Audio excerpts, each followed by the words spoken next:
آپ سبھی جانتے ہیں کہ اللہ کے نبی علیہ الصلاۃ والسلام کی اطاعت کے بغیر ہماری کامیابی ممکن نہیں ہے۔ اللہ کے نبی صلی اللہ علیہ وسلم کی اتباع کرنا، اللہ تبارک و تعالیٰ نے سورۃ المائدہ کے اندر اس بات کی وضاحت کی۔ اللہ نے فرمایا وَأَطِيعُوا اللَّهَ وَأَطِيعُوا الرَّسُولَ، تم اللہ کے اطاعت کرو اور اللہ کے رسول صلی اللہ علیہ وسلم کی اطاعت کرو۔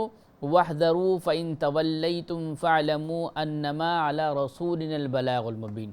اس آیت مبارکہ کے اندر اللہ تبارک و تعالیٰ نے جو باتیں بیان کی وہ یہ ہے کہ تم اللہ کی اطاعت کرو اور اللہ کے رسول صلی اللہ علیہ وسلم کی اطاعت کرو۔ یہ آیت مبارکہ یہ بتاتی ہے کہ اللہ کی اطاعت کے ساتھ اللہ تبارک و تعالیٰ نے یہاں پر اللہ کے نبی صلی اللہ علیہ وسلم کی اطاعت کا تذکرہ کیا ہے۔ اگر تم نافرمانی کرو گے، اگر اس سے اعتراض کرو گے تو ہمارے نبی صلی اللہ علیہ وسلم کا کام تم تک پہنچا دینا ہے۔ یعنی واضح طور پر اللہ کے نبی صلی اللہ علیہ وسلم کے سلسلے میں یہ بات بیان کر دی گئی کہ تم اپنی بات کو مکمل طور پر پہنچا دو۔ اگر اس کے بعد کوئی اعراض کرتا ہے، منہ موڑتا ہے، اطاعت نہیں کرتا ہے، تو اس کا مسئلہ جو ہے قیامت کے دن انشاءاللہ طے کیا جائے گا۔ اسی طرح اللہ تبارک و تعالیٰ نے سورۃ النساء کی آیت نمبر 8 میں اللہ نے ارشاد فرمایا مَن یُطِیعِ الرَّسُولَ فَقَدْ اَطَاعَ اللَّهَ، جس کسی نے بھی اللہ کے نبی صلی اللہ علیہ وسلم کی اطاعت کی گویا کہ اس نے اللہ کی اطاعت کی۔ اس سے اندازہ آپ لگا سکتے ہیں کہ اللہ کے نبی صلی اللہ علیہ وسلم کی اطاعت کتنی بے حد ضروری ہے۔ اسی طرح سورۃ المحمد کے اندر اللہ تبارک و تعالیٰ نے ارشاد فرمایا یا ایھا الذین آمنوا اطیعوا اللہ واطیعوا الرسول ولا تبطلوا اعمالکم۔ اللہ تبارک و تعالیٰ نے یہاں پر اہل ایمان سے خصوصیت کے ساتھ خطاب کیا ہے۔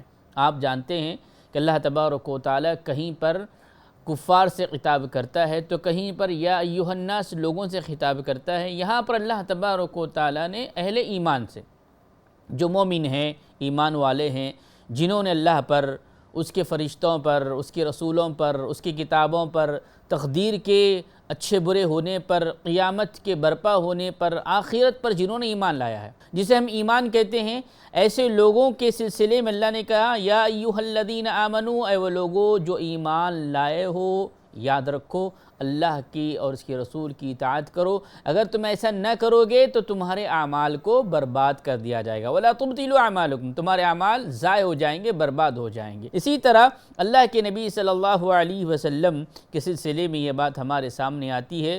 سورۃ الحشر کی آیت نمبر 7 میں اللہ تعالیٰ نے فرمایا کہ اطاعت کا کیا مرحلہ ہے۔ اللہ تبارک و تعالیٰ نے فرمایا وَمَا أَتَاكُمُ الرَّسُولُ فَخُذُوهُ وَمَا نَهَاكُمْ عَنْهُ فَانْتَهُوا۔ یہ آیت مبارکہ کو متعدد دفعہ آپ نے سماعت کیا ہوگا۔ اللہ تبارک و تعالیٰ نے فرمایا جو رسول تمہیں دے تم اس کو لے لو اور جس سے منع کرے اس سے رک جاؤ۔ یہ ہے اللہ کے نبی صلی اللہ علیہ وسلم کی اطاعت کرنا، اللہ کے نبی صلی اللہ علیہ وسلم کے پیچھے پیچھے چلنا، اللہ کے نبی صلی اللہ علیہ وسلم کی سنتوں کو زندہ کرنا، اللہ کے نبی صلی اللہ علیہ وسلم کی سنتوں کو لوگوں تک پہنچانا، اللہ کے نبی صلی اللہ علیہ وسلم کی سنتیں جہاں موجود نہیں ہیں وہاں پر اس کو ایجاد کر کر بتانا کہ اللہ کے نبی صلی اللہ علیہ وسلم کی یہ سنت ہے، اس کو اتباع کہا گیا ہے۔ حضرت ابو ہریرہ رضی اللہ تعالیٰ عنہ اس حدیث کے راوی ہیں، وہ بیان کرتے ہیں کہ اللہ کے نبی صلی اللہ علیہ وسلم نے فرمایا کل امتی یدخلون الجنہ الا من ابا۔ یہ حدیث مبارکہ بڑی اہم ہے، جس میں حضرت ابو ہریرہ رضی اللہ عنہ بیان کرتے ہیں کہ اللہ کے نبی صلی اللہ علیہ وسلم نے فرمایا کہ سارے کے سارے لوگ جنت میں جائیں گے، میری امت کے سارے لوگ جنت میں جائیں گے الا من ابا، جو میری نافرمانی کرے گا یا جو میرے انکار کرے گا۔ قالوا یا رسول اللہ، حضرت ابو ہریرہ رضی اللہ تعالیٰ عنہ ساتھیوں نے پوچھا کہ اللہ کے نبی صلی اللہ علیہ وسلم آپ کا انکار کون کر سکتا ہے، آپ کا رد کون کر سکتا ہے، انکار کون کر سکتا ہے؟ اللہ کے نبی صلی اللہ علیہ وسلم نے فرمایا قال من اطاعنی دخل الجنہ ومن عصانی فقد ابا، جو کوئی میری اتباع کرے گا وہ جنت کا مستحق ہوگا اور جو میری نافرمانی کرے گا یقیناً وہ جہنم کا مستحق ہوگا۔ تو ناظرین، آپ نے غور کیا کہ اللہ کے نبی علیہ الصلاۃ والسلام کے حقوق میں یہ حق ہے کہ اللہ کے نبی صلی اللہ علیہ وسلم کی اطاعت کی جائے۔